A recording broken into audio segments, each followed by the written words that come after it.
diperselisihkan tentang nama, nasab dan laqab. Ada yang mengatakan bahwa Luqman Hakim itu nasabnya adalah Luqman ibnu Ba'urah, ibnu Nahur, ibnu Tarikh, dan Tarikh di sini artinya Azar.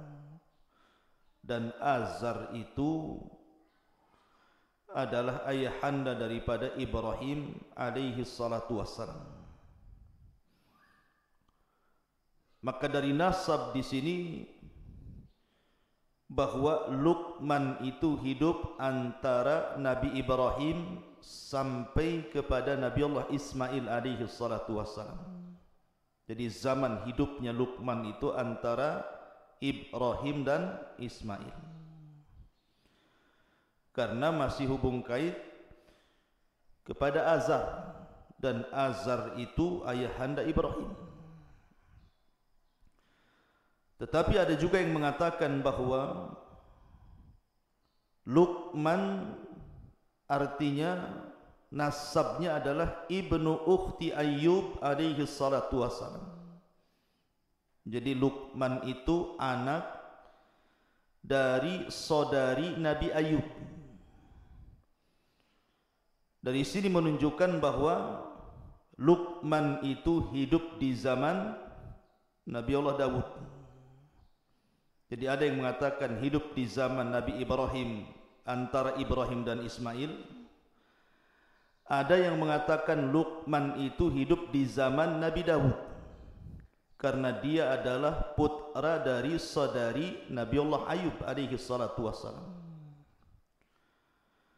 Dan itu pendapat jumhur mufassir. Tapi ada juga yang mengatakan bahwa Luqman itu hidup antara masa Nabi Allah Isa alaihi salatu wassalam sampai kepada munculnya Rasul sallallahu alaihi wasallam, antara Isa dan Nabi sallallahu alaihi wasallam. Disitulah kemunculan Luqman Al-Hakim. Akan tetapi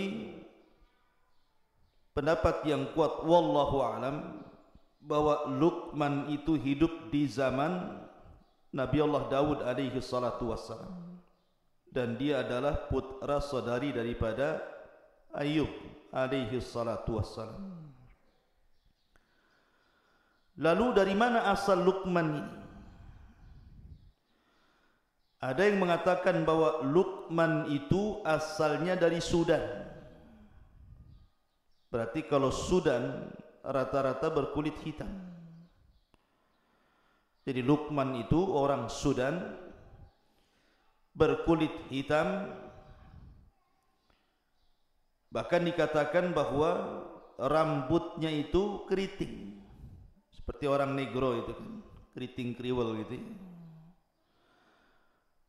Kemudian juga tebal bibirnya, dan dia orangnya pendek. Dah pendek, hitam, rambutnya kriwel, bibirnya tebal. Itulah Luqman Al-Hakim. Artinya secara fisik Luqman itu bukan orang gagah, bukan pula orang ganteng. Justru secara fisik Luqman itu adalah orang-orang yang berkulit hitam. Dari sini ada faedah kenapa Allah Subhanahu wa taala cantumkan orang seperti namanya dalam Al-Qur'an. Maka Islam mengajarkan bahwa keutamaan itu bukan ditinjau fisik. Innallaha la yanzuru ila suwarikum wala ila amwalikum walakin yanzuru ila qulubikum wa a'malikum. Jadi Islam itu memandang bukan karena fisik, bukan karena harta, tetapi yang dipandang hati dan amalnya. Makanya Nabi SAW dalam khutbah Arafah mengingatkan manusia tentang keutamaan manusia di hadapan Allah. Kata Nabi SAW, ayyuhan nas, la fadla bainal arabi wal a'jam walal aswad alal ahmar illa bitaqwallah. Wahai manusia, tidak ada istimewanya baik anda orang Arab ataupun non-Arab, baik anda berkulit hitam ataupun putih ataupun merah. Tetapi keutamaan itu hanyalah ada pada takwa. Kemudian Rasul membacakan ayat inna akramakum indallahi atqakum. Jadi ada yang mengatakan Luqman itu adalah orang Sudan. Ada juga daerah Luqman di Sudan itu di kampung namanya Nubah. Ada satu kota namanya Nubah di Sudan itu lah Luqman itu hidup di situ. Tapi ada juga yang mengatakan bahwa Luqman itu adalah Habasyi, artinya Ethiopia. Tetapi yang masyhur bahwa Luqman itu orang Sudan dan hidup di kota namanya Nubah. Itu yang banyak dijelaskan oleh ahli tafsir. Masyarul muslimin yang dimuliakan Allah Subhanahu wa taala. Adapun banyak dijelaskan para ulama siapa Luqmanul Hakim ini. Al-Imam Ibnu Katsir rahimahullahu taala mencantumkan dalam kitab Bidayah wa Nihayah, beliau mengatakan kana abdan. Luqman ini seorang hamba. Dari sini menunjukkan bahwa Luqman itu bukan seorang nabi. Ada memang sebagian ulama mengatakan Luqman itu nabi. Tetapi pendapat yang kuat bahwa Luqman itu abdan, seorang hamba. Seorang budak. Subhanallah, dia orang merdeka, bukan orang merdeka loh ya, orang budak. Artinya dia ada tuannya di situ. Kalau seorang budak berarti bukan merdeka, diatur-atur oleh tuannya, karena perbudakan dalam Islam itu sama dengan barang diperjualbelikan. Tetapi istimewanya walaupun dia seorang budak, Luqman itu adalah orang yang diperhitungkan setiap mutiara kalamnya sampai diabadikan dalam Al-Quran. Maka dijelaskan juga beliau ada kathirat tafkir, orangnya banyak mikir. Kemudian hasanal yaqin, sangat baik keyakinannya kepada Allah Azza wa Jalla. Ahabballaha fa'ahabbahu, karena dia banyak mencintai Allah, akhirnya Allah mencintai dia. Famannallahu alaihi bil hikmah, dan Allah anugerahkan kepada Luqman itu hikmah. Apa itu hikmah? Hikmah itu al-isabatu fil umur. Dia setiap ucapannya, setiap perbuatannya itu mencocoki kebenaran. Jadi dia kalau ngomong itu udah kayak wahyu saja. Makanya kemudian mutiara hikmahnya itu dipakai sampai di zaman jahiliyah, di zaman Nabi SAW sebelum diangkat menjadi Nabi dan Rasul. Orang-orang jahiliyah terkadang menukil-nukilkan ucapan Luqman sampai hari ini. Saking hebatnya Luqman al-Hakim ini. Ma'asyiral muslimin yang dimuliakan Allah Subhanahu wa taala. Lah Luqmanul Hakim dijelaskan oleh para ulama seperti yang dikatakan Sa'id ibn al-Musayyib. Sa'id ibn al-Musayyib ini seorang pemimpin para tabi'in. Sa'id ibn al-Musayyib mengatakan ketika beliau ditanya, ada orang yang berkulit hitam datang kepada Sa'id ibn al-Musayyib merasa hina karena kulitnya. Jadi dia merasa dihinakan manusia sehingga dia merasa rendah diri. Akhirnya dia datang kepada Sa'id ibn al-Musayyib bertanya soal kenapa Allah ciptakan dia berkulit hitam itu. Maka Sa'id ibn al-Musayyib mengatakan la tahzan min ajli annaka aswad. Jangan sedih karena engkau berkulit hitam. Karena min akhyarin nasi thalatha, karena manusia terbaik di permukaan bumi ini ada 3 manusia dan semua berkulit hitam. Kemudian yang pertama disebutkannya Bilal ibn Rabah, berkulit hitam.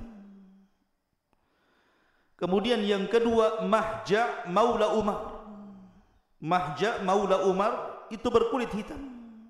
Dalam riwayat Najasyi, raja Ethiopia. Kemudian yang ketiga Luqmanul Hakim, aswad nubiyan. Dia seorang yang berkulit hitam, orang yang tinggal di Nubah.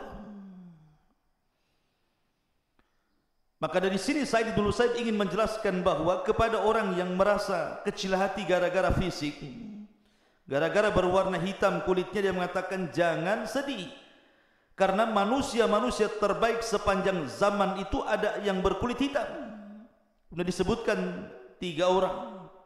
Pertama Bilal, yang kedua Mahja, yang ketiga Luqman. Dalam riwayat Mahja diganti dengan Habasyah, raja Ethiopia, raja Habasyah namanya Ashamah Ibn Afjuh. Semua berkulit hitam, tetapi mereka adalah orang-orang pilihan dalam Islam. Siapa yang tidak kenal Bilal? Sandalnya saja masuk surga sebelum orangnya. Siapa yang tidak kenal Ashamah Ibn Afjuh, raja yang sangat adil, sampai-sampai Rasul mengizinkan para sahabat hijrah ke Ethiopia karena keadilannya Najasyi itu. Kemudian juga Mahja, bahkan Luqmanul Hakim sampai diabadikan dalam Al-Quran. Ma'asyiral muslimin yang dimuliakan Allah Subhanahu wa taala. Baik, dari sini kita sudah tahu bagaimana Luqmanul Hakim. Adapun nama anaknya, karena di dalam Al-Quran itu kan bercerita tentang nasihat Luqman kepada siapa? Kepada anaknya. Ini yang kita akan ceritakan. Siapa anaknya? Al-Imam As-Suhaili mengatakan, yang masyhur nama anak Luqman yang dinasihati dalam Al-Quran itu namanya Tharan. Namanya Tharan. Luqman menasihati Tharan anaknya.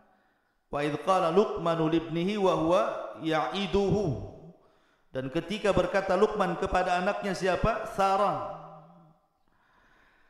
Ada yang mengatakan seperti yang disebutkan Al-Imam At-Tabari bahwa namanya Qutbah. Namanya Qutbah. Ada juga yang mengatakan namanya Kalbah.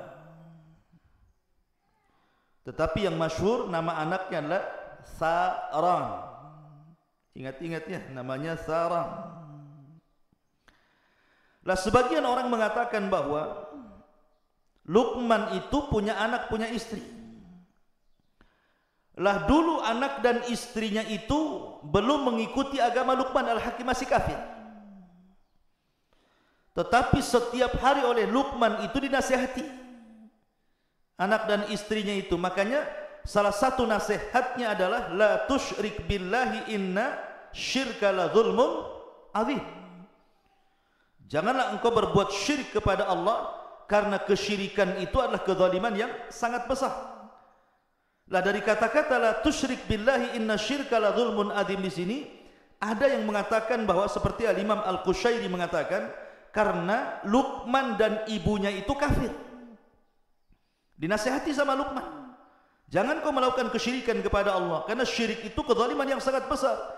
Jadi setiap hari nasihati, akhirnya keduanya mendengarkan ucapan Luqman, belakangan masuk Islam, masuk ke agama Luqman Al-Hakim. Ada yang mengatakan seperti itu. Adapun yang menunjukkan bahwa Luqman itu adalah seorang hamba, seorang budak, ada sebuah hadis yang dikeluarkan Al-Imam Ibn Jarir dari Ibn Waqi'. Jadi suatu ketika tuannya Luqman itu memanggil Luqman dan mengatakan, ya Luqman, idbah lana hadhihi syah. Wahai Luqman, sembelihkan untuk kami seekor kambing. Maka Luqman pun menyembelih kambing itu. Kemudian kata tuannya, ya Luqman, akhrij atyaba mudghataini fiha. Wahai Luqman, ambilkan dari badan kambing itu yang sudah kau sembelih, kau kuliti itu, dua Dua perkara dari kambing itu yang paling baik.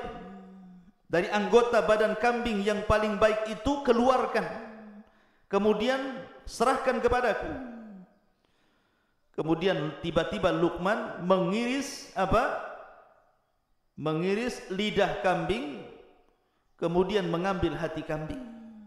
Diserahkan kepada tuannya dan mengatakan, inilah dari badan kambing yang paling baik, lisan dan hatinya. Kemudian dalam tempo yang lain, tiba-tiba majikannya mengatakan, idbah lana hadhihi syah, kau sembelih lagi kambing itu. Akhirnya disembelihlah kambing, kemudian dikuliti. Kata tuannya, akhrij akhbatha mudghataini fiha. Sekarang ambilkan dari badan kambing itu yang paling jelek. Tiba-tiba Luqman mengiris lisan kambing itu, kemudian mengambil hatinya lagi. Majikannya heran. Kemarin disuruh menyembelih kambing, disuruh ambil bagian terbaik dalam kambing, diambilkannya lisan dan hati. Sekarang disuruh menyembelih kambing, kemudian disuruh mencari yang paling buruk dari anggota badan kambing, dipotongkan lagi lidah dan juga hati. Jadi tuannya bertanya, kenapa sama?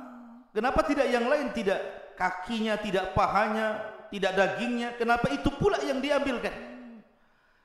Lihat bagaimana kata-kata hikmah Luqman Hakim. Makanya kenapa dia disebutkan Dzu hikmah, pemilik hikmah luar biasa. Kata Luqmanul Hakim, innahu laisa min syai'in atyab minhuma idza taba wala akhbatha minhuma idza khabutha. Wahai Tuhan, sesungguhnya lisan dan hati ini akan menjadi baik kalau baik keduanya. Kalau hati kita baik, maka lisan pun akan baik. Akan tetapi akan menjadi buruk kalau seandainya buruk keduanya. Apabila hatinya busuk, pasti lisannya pun ikut busuk. Lihat bagaimana kata-kata hikmah Luqman Al-Hakim. Kemudian juga banyak dijelaskan tentang kata-kata hikmah Luqman Al-Hakim selain dalam Al-Quran, dan itu masyhur. Walaupun secara sanad memang para ulama masih fihi nazar, tetapi banyak dicantumkan di dalam kitab-kitab para ulama seperti Al-Alusi dan yang lainnya. Itu sampai mencantumkan beberapa kata-kata hikmah. Apa saja di antaranya? Luqmanul Hakim mengatakan, ya bunayya akthir min qawli rabbighfirli fa inna lillahi sa'atun la yuraddu fiha sa'id. Wahai anakku, perbanyak ucapan, ya Allah ampunilah diriku, karena Allah itu memiliki satu waktu yang tidak mungkin setiap yang bertanya ditolak oleh Allah. Ya memang dalam Islam juga ada kan waktu-waktu yang kalau antum berdoa pasti akan diijabah, seperti sepertiga malam akhir, doa dalam sujud, doa di antara dua azan gitu ya. Kemudian juga Luqman juga mengatakan,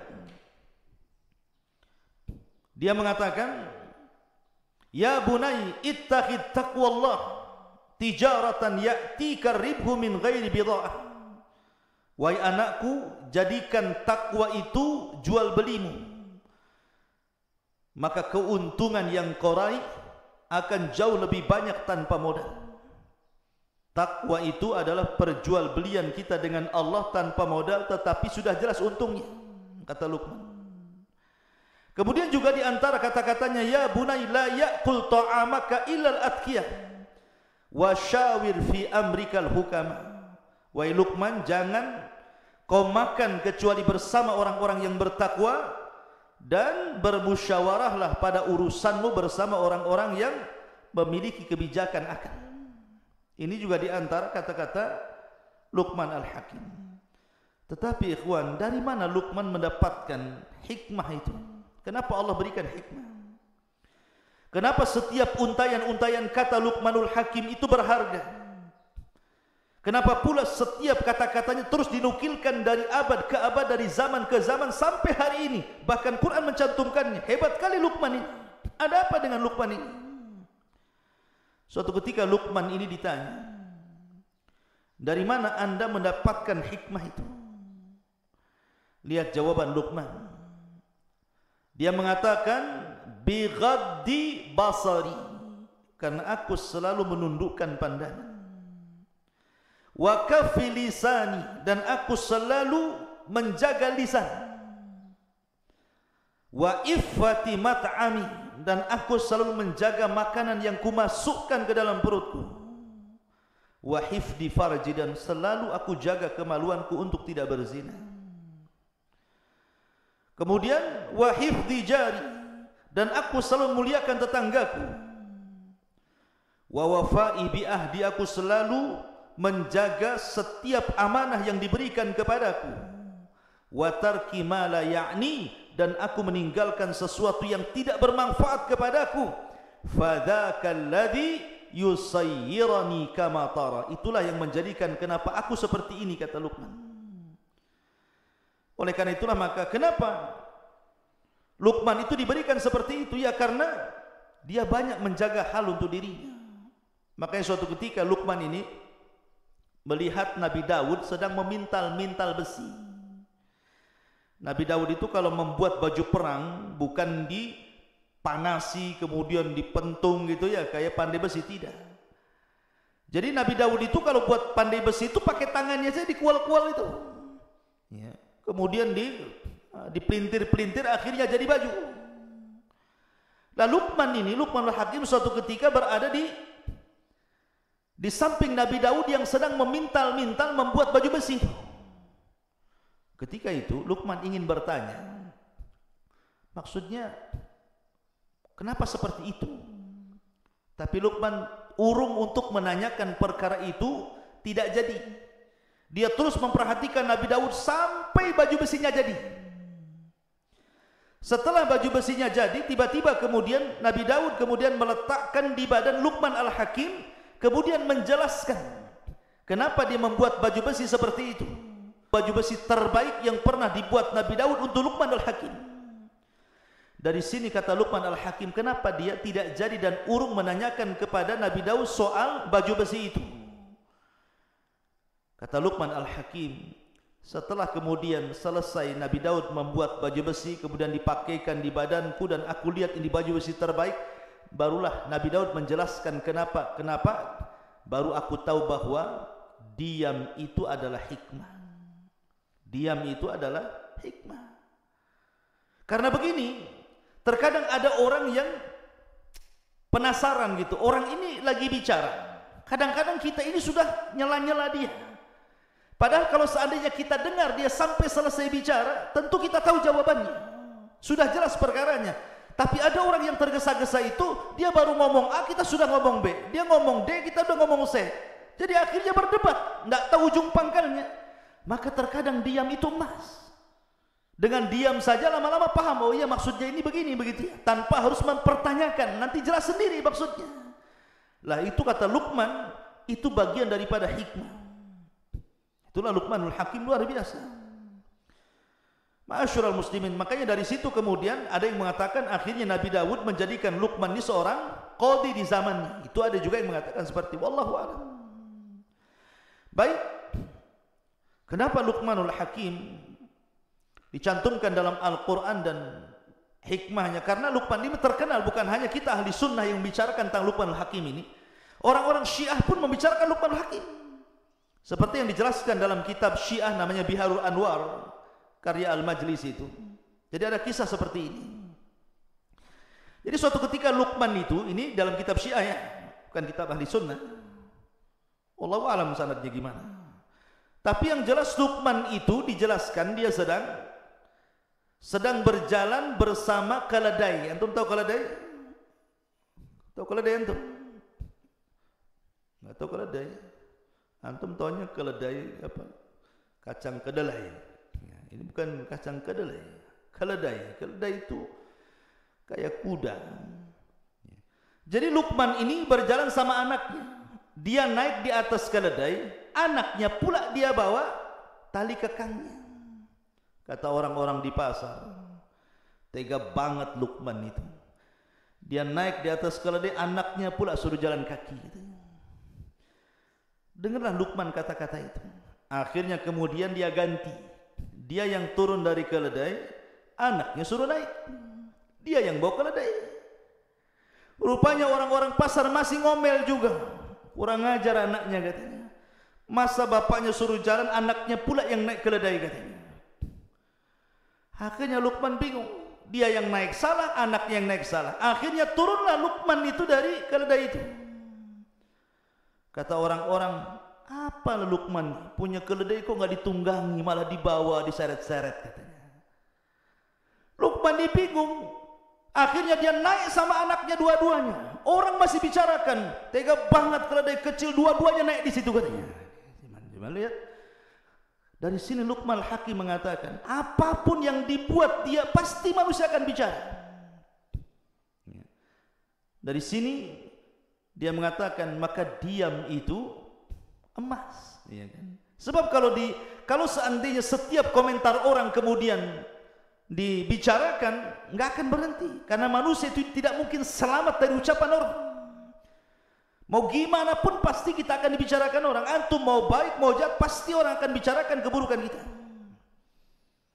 Ya seperti itu manusia. Tapi dalam kitab Syiah Biharul Anwar, saya nggak akan bicarakan tentang masalah Luqman yang tidak jelas sanadnya. Kita langsung saja bagaimana Al-Quranul Karim menggambarkan Luqman Al-Hakim ini.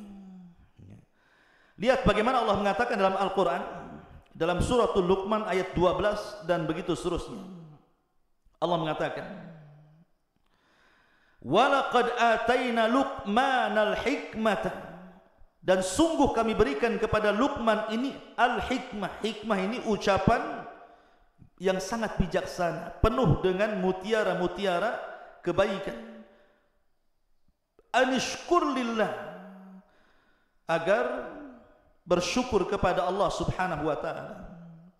Wa man yashkur fa innama yashkuru li nafsi wa man kafara fa innallaha ghaniyyun hamid. Dan sungguh telah kami berikan hikmah kepada Luqman, yaitu bersyukurlah kepada Allah, dan barang siapa yang bersyukur kepada Allah maka sesungguhnya dia bersyukur untuk dirinya, dan barang siapa yang tidak bersyukur artinya kufur, maka sesungguhnya Allah maha kaya lagi maha terpuji. Luqman sudah diberikan banyak kebaikan berupa hikmah, sudah selayaknya bersyukur. Maka pelajarannya, antum yang Allah Subhanahu wa taala pilihkan dari setiap orang, antum bisa belajar agama. Tidak semua orang-orang yang seusia antum itu bisa duduk di pesantren. Coba antum lihat anak-anak yang seusia antum, ada yang nongkrong di jembatan, ada yang mancing, ada yang ikut geng motor, ada yang ikut anak pang, yang anting-antingnya dari botol aqua itu, ada macam-macam. Coba, tapi antum bisa hidup kemudian duduk di pesantren ini nikmat besar, ikhwan. Syukuri. Ya, disyukuri antum dipilih oleh Allah dari sekian anak-anak muda yang seusia antum, antum bisa masuk pesantren, bisa menghafal Quran, bisa belajar agama. Coba. Artinya bahwa supaya la in syakartum la azidannakum. Kalau antum bersyukur, Allah tambah nikmat. Allah kasih banyak kemampuan dan ilmu yang begitu banyak, karena bagaimanapun tidak ada yang lebih baik dibandingkan ilmu di dunia ini, kawan. Tidak ada.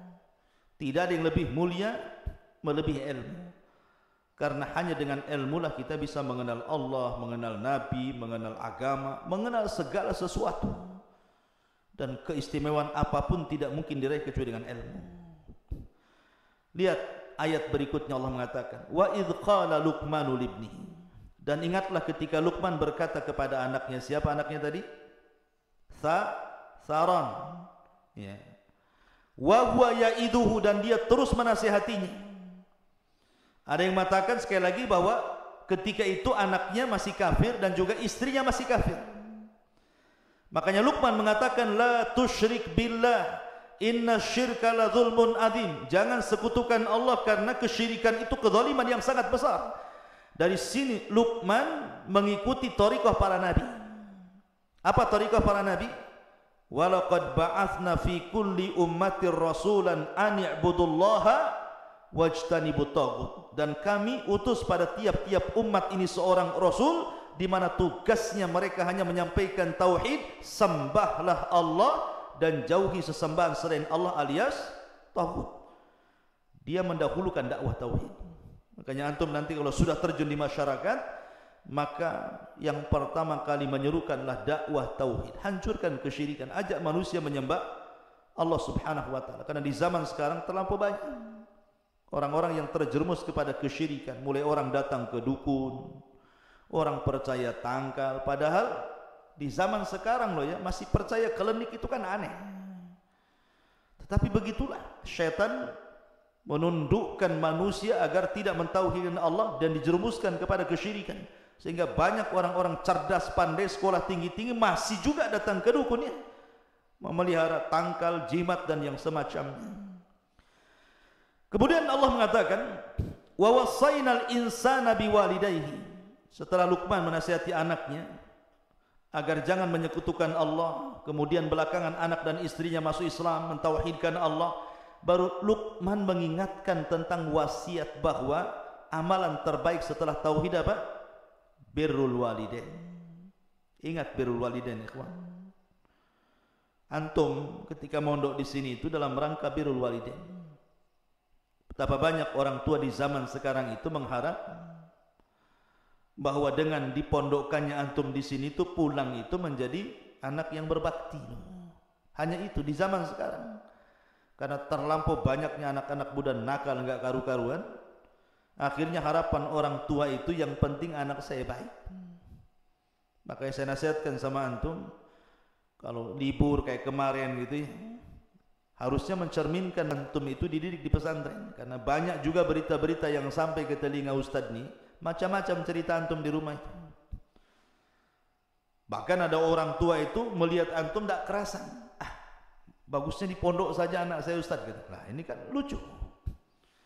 Di mana-mana ya kalau orang tua sudah nggak ketemu anak itu, jangankan 1 tahun 1 bulan saja rindu pengen satu rumah. Ada pula orang tua yang tak rindu lihat antum tuh kayak lihat apa gitu kan. Tolonglah ustadz kapan masuk lagi? Masukkan anak saya udah nggak karu-karuan di sini lah. Kok bisa kayak gitu? Anak saya sudah pergaulannya ini nggak beres ini. Bukannya mempengaruhi orang, dia pula yang terpengaruh. Harusnya dia mewarnai orang, dia pula yang warna-warni nggak jelas katanya. Karena heran antum ini. Harusnya seorang santri kalau balik ya harus nampak loh saya ini berbeda dengan anak-anak yang lainnya. Makanya di sini Allah mengatakan wa wassaynal insana biwalidayhi. Kami wasiatkan kepada manusia itu berbuat baik kepada kedua orang tuanya. Apa alasannya? Lihat bagaimana Allah mengatakan, hamalathu ummuhu wahnan ala wahnin. Kemudian wa fisaluhu fi amaini anishkurli wa liwalidayka ilayyal masir. Karena ketika orang tua mengandung saya, antum atau siapapun, itu kelemahan di atas kelemahan ikhwan. Kemudian disusui 2 tahun, bagaimana ketika antum tengah malam bangun, orang tua ikut bangun, antum nangis, orang tua ikut bangun, antum sakit, orang tua stres, macam-macam loh. Makanya kenapa ketika ada seorang sahabat datang kepada Rasul, kemudian dia mengatakan, ya Rasulullah, di antara sekian banyak manusia itu yang pertama kali saya berbuat baik kepada siapa? Maka Rasul mengatakan, ummuka ibumu. Siapa lagi Rasul? Ummuka ibumu. Siapa lagi Rasul? Ummuka ibumu. Baru yang keempat, abuka bapakmu. Kenapa coba? Kenapa disebut 3 kali ibu kemudian 1 bapak? Kata para ulama, pertama karena ibu yang mengandung, yang kedua ibu yang melahirkan, yang ketiga ibu yang menyusui. Dari situlah Rasul mengatakan ummuka, ummuka, ummuka 3 kali. Karena ini bukan perkara mudah. Mengandung loh 9 bulan itu bukan perkara mudah. Antum enak tidur, bisa tengkurap, bisa miring kanan, miring kiri. Nah, nanti kalau antum sudah punya istri kemudian hamil, tidak bisa itu antum itu tengok istri tengkurap lagi hamil besar. Nggak bisa, tidur saja satu posisi, stres dia. Ya. Belum lagi kemudian melahirkan, meregangkan nyawa. Makanya Abdullah ibn Abbas radhiyallahu anhuma atau Abdullah ibn Umar radhiyallahu anhuma, ketika ada orang menghajikan orang tua dari negeri yang sangat jauh, zaman itu kan belum ada kendaraan, belum ada apa namanya macam sekarang ada alat untuk bawa orang sakit gitu ya. Digendong dari negerinya itu loh, jalan kaki sampai ke Mekah. Kemudian dia tawaf digendong ibunya, sa'i digendong ibunya, lempar jumrah digendong ibunya, sampai selesai manasik haji 6 hari itu ibunya berada di pundaknya. sampai kelelahan, keletihan. Dia datang kepada Abdullah ibn Umar radhiyallahu anhu mengatakan, wahai Abdullah ibn Umar, apakah dengan aku menggendong ibuku dari negeriku sampai ku hajikan, selesai haji sampai keletihan, sudah ku tebus kebaikan kedua orang tua ku, wahai Abdullah ibn Umar? Lihat jawaban Abdullah ibn Umar, walau zafara min zafaratiha. Ketahuilah bahwa hentakan nafas ibumu saat melahirkan kamu, satu kali hentakan itu tidak bisa ditandingi. Satu kali hentakan, coba bayangkan, tidak bisa ditandingi. Sementara kita kan tahu tuh, kalau orang melahirkan itu berapa kali nafas gitu ya. Satu kali nafas yang keluar saat mengeluarkan antum saja itu tidak sebanding dengan kebaikan. Dari sini ikhwatu fiddin, penting berbuat baik. Makanya ada laki-laki dari Yaman itu datang kepada Rasulullah ingin terlibat dalam jihad dan mengatakan, ya Rasul, alhiqni bil jihad. Rasul, libatkan aku dalam jihad. Aku sudah jalan kaki dari Son'ah ke Madinah. Itu bukan perjalanan sebentar tuh. Tapi Nabi SAW mengatakan, ahayyun walidaik, masih hidup kedua orang tuamu. Rasul tidak bertanya skillnya, emang kau jihad bisa apa? Bisa mana? Bisa pedang? Bisa naik kuda? Sudah pernah membunuh? Sudah berjihad? Tidak. Rasul tidak bertanya soal skill perang. Rasul hanya mengatakan, ahayyun walidaik, hidup orang tuamu. Kata anak muda ini, masih wahai Rasul. Ketika ku tinggalkan dia nangis. Maka Rasul mengatakan, irji fa fihi mafajahid, pulang. Berjihadlah kepada kedua orang tuamu, buat dia tertawa sebagaimana kau buat dia menangis. Lihat bagaimana Nabi SAW mengajarkan birrul walidain penting. Kenapa? Anishkurli wali walidaika ilayyal masir. Karena syukur kepada Allah belum dikatakan syukur sampai anda bisa bersyukur kepada kedua orang tua. Kemudian setelah itu Luqman mengatakan, wa in jahadaka ala an tusyrika bima laysa laka bihi ilmun fala tuti'huma wa sahibhuma fid dunya ma'rufa. Jika kedua orang tuamu menyuruh kamu untuk menyekutukan diriku dengan siapapun selainku, dengan sesuatu tanpa ilmu, jangan taati keduanya. Dari sini menunjukkan bahwa hak Allah masih jauh lebih penting daripada hak siapapun sampai kepada orang tua. Makanya Rasul mengatakan, la ta'ata li makhlukin fi maksiatil khaliq. Tidak ada ketaatan kepada makhluk dalam rangka bermaksiat kepada Allah. Siapapun, mau mudir antum gitu ya, mau ketua RT antum, lurah antum, camat sampai ke presiden sekalipun, ataupun orang tua, kalau perintahnya batil jangan ditaati. Kalau perintahnya batil ya, fala tutihuma. Tetapi walaupun demikian ikhwan, bagaimana Islam itu mengajarkan akhlak. Allah mengatakan, wasahibhuma fid dunya ma'rufa. Taruhlah ada orang yang memiliki orang tua kafir, orang tuanya musyrik, kemudian memaksa anaknya untuk murtad. Satu sisi kita tidak boleh ya mentaati perintah orang tua, tapi sisi lain berbuat baik itu hukumnya wajib walaupun orang tua kafir. Kecuali kalau orang tuanya itu kafir harbi, beda ya. Seperti kisahnya siapa? Abu Ubaidah ibnul Jarrah gitu ya, sampai membunuh bapaknya. Kenapa? Karena bapaknya terlibat perang dan ikut dalam pasukan Abu Jahal. Kemudian ketika perang yang diincar dia saja. Tetapi Abu Ubaidah menghindar, ketemu bapaknya di perang, menghindar, sampai tidak mungkin menghindar lagi karena bapaknya sudah berhadapan dengan Nabi. Dia tidak mau Nabi tersakiti, akhirnya dia mengatakan, ya Nabi, serahkan dia kepada aku. Terpaksa dia bunuh bapaknya. Kenapa? Karena sudah mengancam nyawa Nabi. Dibunuh tuh bapaknya Abu Ubaidah bin Jarrah oleh Abu Ubaidah bin Jarrah. Sampai orang mengatakan, bagaimana mungkin Abu Ubaidah bin Jarrah akan diampuni dosa-dosanya sementara dia sudah membunuh ayahnya? Maka dia pun sedih. Sampai akhirnya dia mengatakan, aku tidak pernah membunuh ayahku, yang aku bunuh kesyirikan dalam badannya. Kemudian dia pun sedih sampai turun ayat ini, wa in jahadaka ala an tusyrika bima laysa laka bi ilmun fala tuti'hum. Ya. Ada yang mengatakan ayat ini turun kepada Sa'ad bin Abi Waqqas. Sa'ad bin Abi Waqqas itu orang kaya, orang tuanya dia masuk Islam, orang tuanya masih kafir. Dia paksa Sa'ad bin Abi Waqqas, kau harus kufur lagi. Kata Sa'ad, tidak mau. Kau harus kufur, tidak mau. Sampai akhirnya orang tua yang mengatakan, kalau engkau tidak kembali kepada agama nenek moyangmu, aku akan mogok makan, mogok minum sampai ku mati. Katanya. Tapi karena melihat orang tuanya Sa'ad bin istiqomah di agama Rasul sallallahu alaihi wasallam, akhirnya dia pun menghentikan mogok makan dan mogok minumnya padahal dia sudah hampir mau mati. Karena Sa'ad mengatakan kepada ibunya, "Lau kanat laki mi'atu nafsan, lau kanat laki mi'atu nafsan, thumma kharajti nafsan ma kharajtu an dini." Wah ibuku, kalau kau punya 100 nyawa, kau keluarkan satu-satu agar aku meninggalkan agamaku. Jangan harap kau aku meninggalkan agamaku. Kalau kau mau makan, makan silahkan. Enggak juga enggak masalah. Akhirnya ibunya makan juga. Lapar. Ya. Dari sini ma'asyiral muslimin bahwa bagaimana Allah Subhanahu wa taala mengatakan jangan taati kepada orang tuanya, tetapi wasahibhuma fid dunya ma'rufa. Tetap Sa'ad bin Abi Waqqas berbuat baik sama orang tuanya.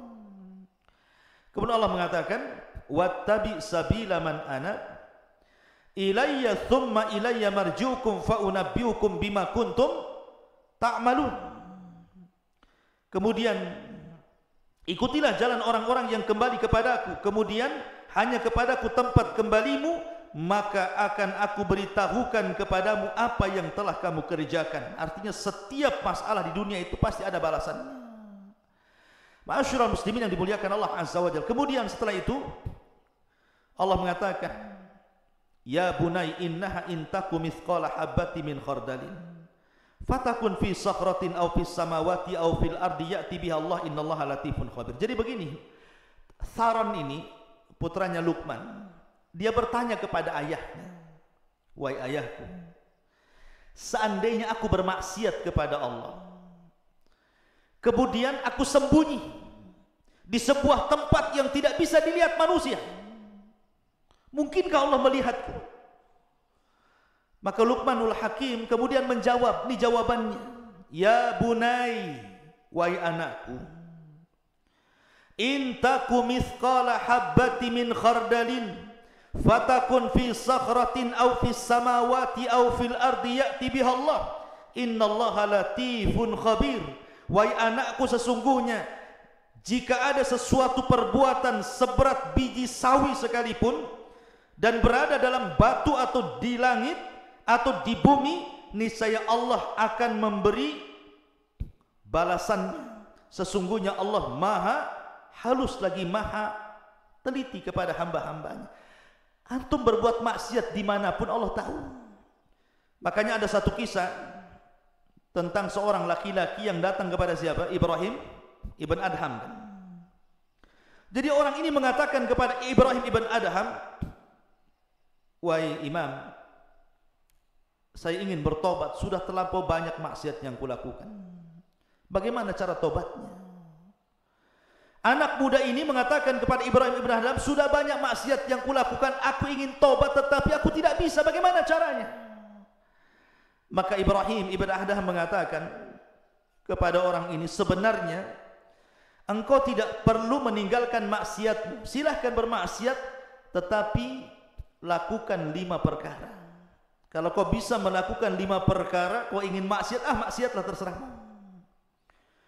Kemudian orang ini mengatakan, "Hat ya Aba Ishaq." Oh, senang kali. Seperti apa 5 perkara agar aku tetap bermaksiat? Yang pertama dia mengatakan, "Idza aradta an ta'siyallah fa'si." Kalau memang engkau ingin bermaksiat, silakan bermaksiat, tetapi fala ta'ku rizqahu, jangan kau makan rizki dari Allah. Kalau engkau tidak makan rizki dari Allah, kau makan dari rizki selain daripada Allah, silahkan kau maksiat. Tapi kalau kau makan dari rizki Allah, kenapa pula kau bermaksiat kepada zat yang telah memberikan rizki kepadamu? Kemudian yang kedua, idza aradta an ta'siyahu, kalau engkau memang ingin bermaksiat, silakan, falyasi. Fala taskun syai'an min biladihi, tapi syaratnya kau jangan tinggal di satu jengkal dari bumi-bumi Allah. Silakan cari bumi yang lain, kau maksiat di situ. Tapi kalau engkau masih menginjak bumi Allah dan kau bermaksiat kepada buminya, jangan kau lakukan. Kemudian yang ketiga, idza aradta an ta'siyallah falyasi, kalau engkau ingin bermaksiat kepada Allah, silahkan, tetapi wa anta tahta rizki wa fi biladihi fangdur maudhi'an la yaraka fihi mubarizan lahu fa'si fihi. Silahkan cari tempat yang Allah tidak sanggup melihatmu. Nah, di sini syahidnya. Kalau engkau ingin maksiat, silahkan cari tempat sembunyi dan Allah tidak bisa melihatmu. Mustahil. Allah pasti melihat. Ya kan? Maka dari sini ikhwatul fillah, ketika anaknya Luqman Tharon mengatakan, wahai abiku, kalau seandainya aku bermaksiat di tempat yang gelap, tidak ada orang yang tahu, mungkinkah Allah akan melihatnya? Maka Luqman mulai menasihati, wahai anakku, amalan baik atau buruk sebiji dzarah sekalipun, pasti Allah akan tahu dan akan membalasnya. Maka ini penting. Kemudian setelah itu Luqman Hakim mengatakan, ya bunayya aqimis salata wa'mur bil ma'ruf wanha 'anil munkar wasbir 'ala ma asabak inna dzalika min azmil umur. Wahai anakku, laksanakanlah salat dan suruhlah manusia berbuat yang ma'ruf dan cegahlah mereka dari yang mungkar dan bersabarlah terhadap apa yang menimpamu, sesungguhnya yang demikian itu termasuk perkara yang paling penting. Setelah kemudian menjelaskan tentang hak Allah, baru kemudian hak Allah yang paling penting setelah tauhid, kemudian Luqman menasihati agar kita salat, ya, karena salatlah amalan yang menentukan semua amal yang lainnya.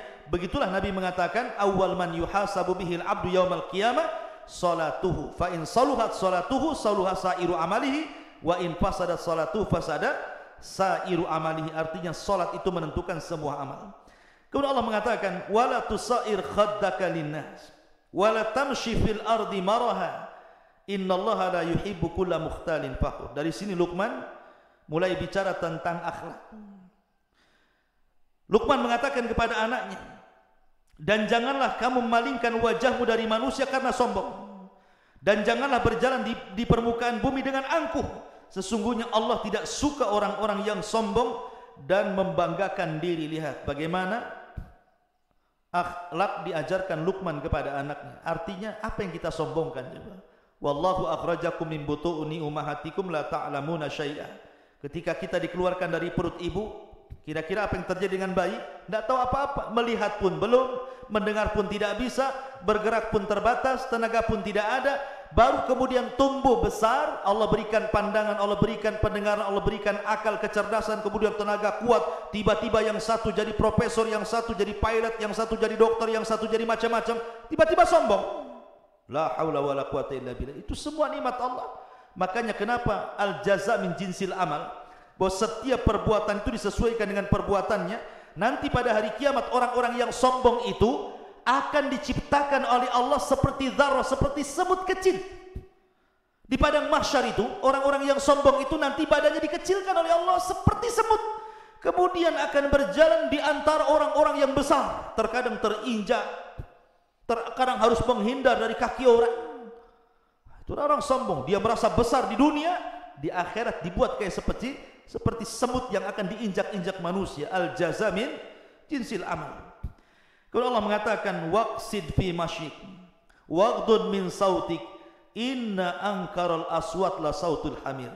Dan yang terakhir Luqman mengatakan, dan sederhanakanlah dalam berjalan dan lunakkanlah suaramu, sesungguhnya seburuk-buruk suara adalah suara keledai. Begini ikhwan, perhatikan kalimat seburuk-buruk suara, suara keledai.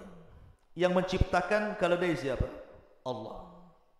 Yang menciptakan suara keledai siapa? Allah. Yang mengatakan seburuk-buruk suara keledai siapa?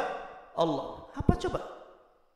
Yang menciptakan keledai Allah, yang menciptakan suara keledai Allah, yang mengatakan seburuk-buruk suara adalah suara keledai Allah juga. Apa hikmahnya? Terkadang ikhwan, ada orang-orang yang Allah ciptakan dari manusia itu, yang memang Allah takdirkan lisannya itu selalu menjelek-jelekan manusia. Yang menciptakan dia Allah, yang menciptakan dia bisa bicara Allah, tetapi orang ini pula seburuk-buruk suara. Maka antum di masyarakat akan antum temui orang-orang yang seperti ini. Antum tidak akan selamat dari ucapan manusia. Seperti tadi kisah tadi, Luqman naik keledai salah, anaknya yang naik keledai salah, dua-duanya naik keledai salah, dua-duanya tidak naik keledai salah, dibicarakan orang. Ada orang ingin supaya tidak dibicarakan orang, akhirnya kemudian tidak keluar dari rumah. Dibicarakan juga, oh jangan-jangan sakit dia. Kenapa dia tidak keluar rumah katanya. Ketika sering keluar rumah, ngapain orang ini mondar-mandir saja kayak nggak ada kerjaan. Ketika kadang di rumah, kadang enggak, dibicarakan juga. Manusia itu akan ngomong seperti itu. Orang itu tidak akan selamat. Jangankan sekelas kita, sekelas para nabi. Nabi Musa alaihi salatu wassalam dibicarakan oleh kaumnya. Jangan-jangan Musa ini enggak mau mandi sama kita, jangan-jangan punya penyakit tutup badannya itu. Akhirnya suatu ketika Nabi Musa mandi di sini, kaumnya di sana. Diletakkan bajunya di atas batu. Allah buat batu itu bergerak. Lari batu itu, dikejar Nabi Musa lagi telanjang karena masalahnya pakai di atas batu itu. Rupanya batu ini Allah buat lari sampai melintasi Bani Israel yang sedang mandi. Nabi Musa ngejar sambil telanjang. Kata orang-orang ketika melihat badannya Nabi Musa, demi Allah tidak ada badan yang lebih indah daripada Nabi Musa. Ya. Nabi Musa loh tidak lepas daripada ucapan orang. Gara-gara nggak mau mandi sama-sama. Padahal Nabi Musa itu orang yang paling malu dengan Allah. Itu pun tidak lepas dari ucapan manusia. Sampai Rasul mengatakan, rahimallahu akhi Musa laqad udhiya akthar min dzalik fasabara. Sungguh Allah merahmati Musa, terlampau banyak ujian yang diberikan kaumnya tapi dia sabar. Maryam bintu Imran dituduh berzina karena dia punya anak tidak jelas bapaknya. Padahal itu diciptakan kun fayakun, karena Isa sama dengan Adam. Bahkan istri Nabi SAW Aisyah radhiyallahu anha dituduh berzina dengan Safwan ibn Mu'attil. Padahal dia anak bintu Siddiq, anaknya Abu Bakar Siddiq, dan dia juga istri Nabi SAW, dan dia manusia yang paling cerdas. Itu tidak lepas daripada cacian makian. Antum akan mengalami itu di masyarakat. Antum berbuat salah dijelekin orang, berbuat baik pun akan dijelekin orang, akan digibahi, dibuli dan macam-macam. Maka perlu sabar, karena ada orang-orang itu yang Allah ciptakan seperti keledai. Allah yang ciptakan keledai, Allah yang buat suara keledai, Allah pula yang mengatakan seburuk-buruk suara keledai. Akan ada orang-orang seperti keledai. Maka kalau ada orang-orang seperti keledai, itu biar. Memang Allah sudah takdirkan dia bicara seperti itu. Tapi antum yakin bahwa Allah ketika membuat orang bicara itu, tidak mungkin dia bicara untuk membicarakan kita terus, tidak. Enggak mungkin. Ya. Jadi kalau orang benci sama kita kemudian menjelek-jelekan kita, enggak mungkin Allah ciptakan dia itu bersuara untuk menjelek-jelekan kita. Makanya kenapa? Pasti akan ada berhentinya. Suatu ketika dia akan berhenti.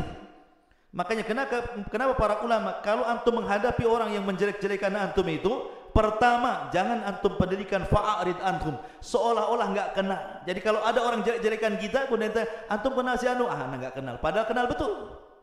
Supaya antum jangan teringat dengan keburukannya. Antum kenal si anu, enggak kenal, enggak kenal dia. Padahal kenal. Kenapa? Karena kalau kita kenal, teringat keburukannya. Ya. Kemudian yang kedua, antum lupakan. Hindari orang itu. Kalau umpamanya satu perumahan, pergi ke perumahan lain, cari tempat lain supaya enggak pernah ketemu dengan dia. Ya. Dan berdoa jangan ditemukan dengan dia. Lihat Ashabul Kahfi. Ashabul Kahfi itu ditidurkan oleh Allah Azza wa Jalla, dihindarkan dari musuh-musuhnya. Selama 300 tahun lebih, tiba-tiba bangun musuhnya sudah kalah tanpa perang. Cukup dengan tidur saja sudah mengalahkan musuh. Jadi kalau melawan orang-orang yang menjelek-jelekan kita, tidur saja antum. Biarkan dia jelek-jelekan, kita tidur saja. Biarkan dia yang sibuk membicarakan kita, kita sibuk mimpi dalam tidur kita. Nanti lama-lama pusing dia, karena nggak ada tanggapan dari kita. Ya. Dari sini maka pelajaran Luqman ini penting, ikhwan. Kalau kita pelajari,